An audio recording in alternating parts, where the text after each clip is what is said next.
In a quiet little town nestled between two hills, there lived a humble shoemaker named Rahim. His shop was small, just a wooden hut at the corner of a busy bazaar where the sound of hammers, carts and chatter filled the air every day. Inside that tiny workshop, Rahim spent his life surrounded by scraps of leather, old tools, and the scent of polish and glue. To most people, he was just another poor craftsman, fixing shoes for a living. But those who looked closely could see something special about him, an unshakable sense of discipline that guided every part of his life. Every morning, long before the sun rose and the roosters crowed, Rahim was already awake. He would wash his face, pray quietly, and sit still for a few minutes, collecting his thoughts before the day began. Then he'd light a small lantern, take out his tools, and start working while the rest of the town still slept. His routine never changed, not on cold mornings, not on days of illness, not even during festivals. The townspeople often laughed at him. "Rahim, take a day off," they would say. "You work too much." But Rahim would just smile and reply, "A man who respects his time will never be poor in life." Years passed like this. He made shoes that were stronger and more comfortable than anyone else's. His customers trusted him, and his name became known for honesty and quality. But Rahim never became rich. He earned enough to feed his family, his wife, Zainab, and his young son, Amir. His clothes were simple, his meals humble, and his shop small. Yet his heart was full of peace. Amir, however, didn't see things the same way. He loved his father, but could not understand why he worked so hard for so little. "Abba," Amir would say, "why do you spend all your time here? You could hire someone to help, or maybe start a bigger business. You deserve more." Rahim would just chuckle and say, "My son, when you master discipline, success finds you. But if you chase success without discipline, it runs faster than you ever can." Amir didn't believe that. He was young, impatient, and full of dreams. He wanted to live in a big city, wear nice clothes, and earn money quickly. He would see the merchants and traders in the bazaar, men with fine clothes and silver rings, and envy their lives. "They don't work as hard as Abba," he thought, "and yet they have so much more." One evening, Amir finally said what had been on his mind for months. "Abba, I don't want to be a shoemaker. I want to go to the city, make money, and live a better life." Rahim looked up from his work. His eyes were calm, filled with years of quiet wisdom.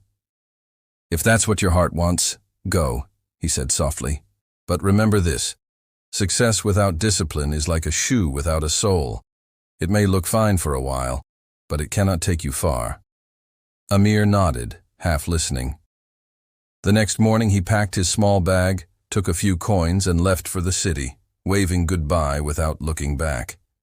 The city was everything he had dreamed of, loud, colorful, and alive. He found a job at a trading shop where the owner sold fabrics and spices. The pay was good, and Amir felt proud of himself. He sent letters home, boasting about his success. "Abba, I told you, the city is full of opportunities," he wrote. At first, things went well. Amir was hard-working, charming, and full of energy. But slowly, as money started coming in, he began to change. He made new friends who loved to party. They told him, "Why work so much? Enjoy life, you're young." And so Amir began to skip work, sleep late, and spend his earnings on food, clothes, and entertainment. When his boss noticed his carelessness, he warned him. "Amir," he said, "discipline is more valuable than talent. Don't lose it." But Amir just laughed. "I'll work harder later. I'm still young." Days turned into months, and months into years. Amir's bad habits grew stronger. He lost his job after showing up late too many times. His friends disappeared when his money ran out. Soon, he was living in a small, dark room, struggling to pay rent. The city that once looked so bright now felt like a cage. One night, sitting alone in that tiny room, Amir thought of his father. He remembered Rahim's calm face, the sound of his tools tapping leather before sunrise, the peace in his eyes. For the first time, Amir understood what his father had meant. Discipline wasn't about working hard. It was about consistency, respect, and patience. The next morning, Amir decided to change. He went from shop to shop asking for work. Most said no, but he didn't give up. Finally, a small cobbler's stall owner took pity on him and said, "You can help me clean and deliver shoes." It wasn't much, but Amir accepted with gratitude. Days passed. He woke early, worked sincerely, and kept himself away from distractions. Slowly, his employer began to notice his effort. "You remind me of a man I once knew," the old cobbler said. "A man who believed in discipline more than luck." Amir smiled quietly. "My father used to say that too." Years later, Amir saved enough money to open his own little workshop. He hung a sign above the door that said, "Amir and Sons, honest craft, honest work." People loved his shoes, not because they were fancy, but because they lasted. One morning, an old man walked slowly into the shop, leaning on a wooden stick. His hair was white, his clothes simple. It was Rahim. Amir froze. His hands trembled. He rushed to his father and held him tight. "Abba, I'm so sorry for everything," he said, his voice breaking. Rahim smiled, tears filling his eyes. "My son," he whispered, "I knew you'd learn one day. Discipline is not something you can be told. It's something life must teach." Amir nodded, unable to speak. He made his father sit down and showed him the shoes he had crafted, strong, elegant, and full of care. "You see these, Abba? Every morning I wake up before sunrise to make them. I finally understand you." Rahim's eyes softened with pride. "Then you have learned the secret," he said. "Discipline doesn't just build shoes, it builds lives."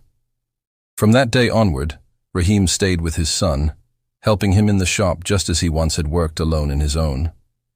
The two men, father and son, sat side by side, their tools clinking in rhythm, their hearts connected by years of lessons, love, and quiet understanding.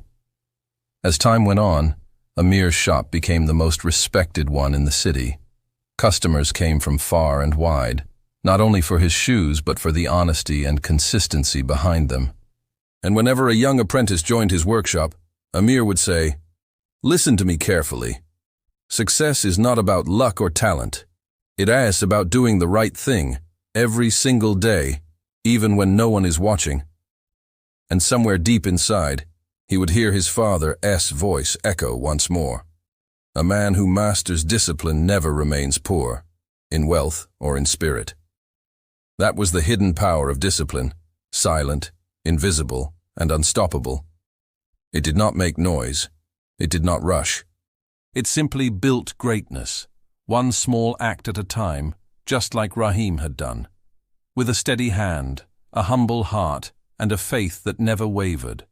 And as the years passed, people would look at Amir, now an old man with silver hair, sitting at his bench before sunrise, his tools in hand, working quietly. They would whisper, "That man must have been born successful." But Amir would smile to himself and think, "No, I was just born disciplined." That was his real inheritance. Not money, not fame, but the lesson of a lifetime. Discipline is the quiet bridge between dreams and reality. It turns ordinary people into legends, one sunrise at a time.